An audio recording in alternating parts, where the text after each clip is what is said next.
Hey Taurus, thank you for stopping on by for your monthly November reading. I'm going to go ahead and pull a spread together to see what the energy of November is looking like for all of you. If you resonate with this and you have any questions, feel free to go ahead and drop a comment or drop a follow. If you're into tarot and you like learning the tarot, or you love astrology and you want to learn more about astrology or your chart, the monthly horoscopes through astrology, looking at the transits that are going on, and being part of a community. I did create a Patreon in October, so you're more than welcome to go ahead and check that out if you're interested. There's more information in the link in my bio and on Instagram. So prior to creating this video, I tried to create it a few times and I made a mistake. So the first two cards that did show up were the Ace of Cups in the upright position, and you have the Seven of Swords showing up for my Taurus today. I'm just going to pull the challenge, the blockage, or the obstacle for November with why we're seeing the energy that we are. So let's see what we have for my Taurus. What is the challenge or the blockage or the obstacle for you? What are we seeing here? What do we see in here for my Taurus? What is the challenge, the blockage, or the obstacle here for you? Perfect. One more card. This feels like we're looking at a strong relationship spread here, and family as well.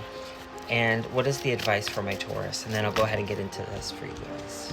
Let's see what we get. One more card.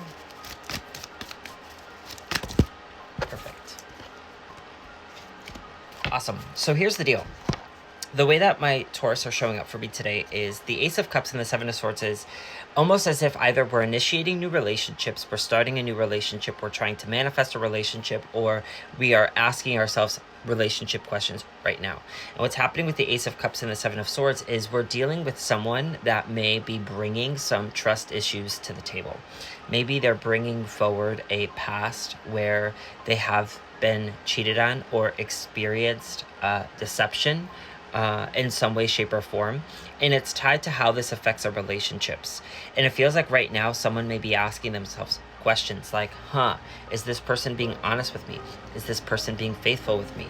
Or out of my own fear of getting hurt, I'm not putting myself out there. And what's happening is that when I look at the challenge, the blockage, or the obstacle, it makes me feel like there's some people that are listening to this video right now with strong Taurus energy that have some mom dynamics or mother dynamics that have been unhealed and not taken care of.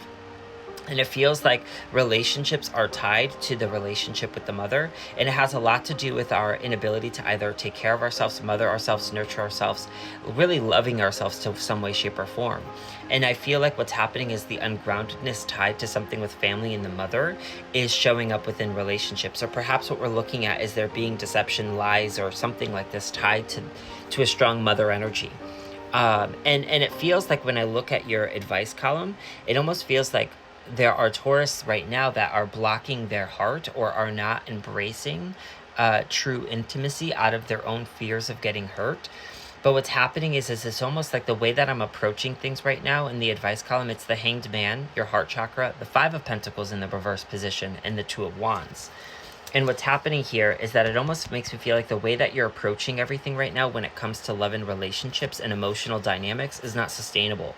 And it makes me feel like we really need to evaluate and look at this, because we're not going to be able to have healthy relationships, or we've been attracting unhealthy relationships. And it's almost like we need to look at this in order to grow.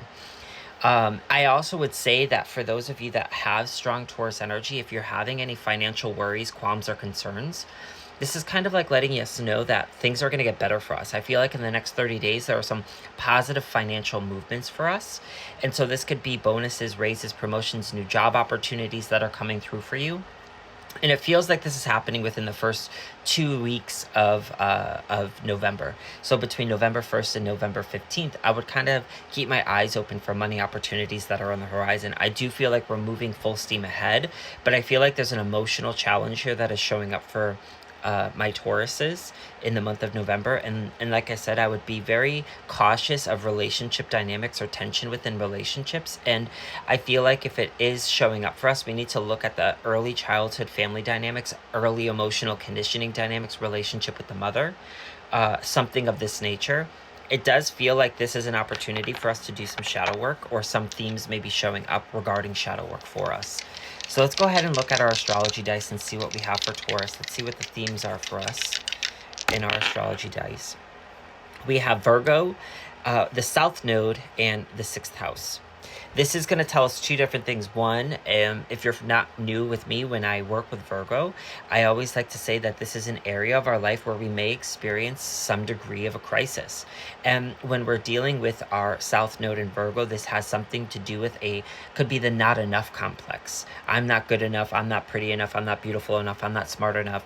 And we're dealing with such an intensity of this with Virgo in the South Node, that part of our goal here is to actually speak more words of love to ourselves. Perhaps we're seeking and desiring those relationships, like I was saying, but what's happening is because I'm carrying this wound of not feeling enough, I'm attracting people who make me feel like I'm not enough. I feel like I'm over giving of myself. I'm giving so much of myself. I'm giving 110% to a relationship or a friendship, and I'm not receiving that in return.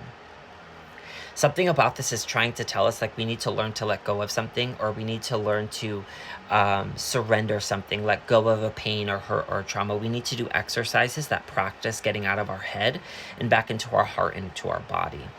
Again, I would definitely look backwards to see the early emotional dynamics with the mother, just as a hint. If you guys enjoyed this and you want more specific information for yourself, you're more than welcome to check out the link in my bio to book a one-to-one reading where we can unpack this in a longer time frame together.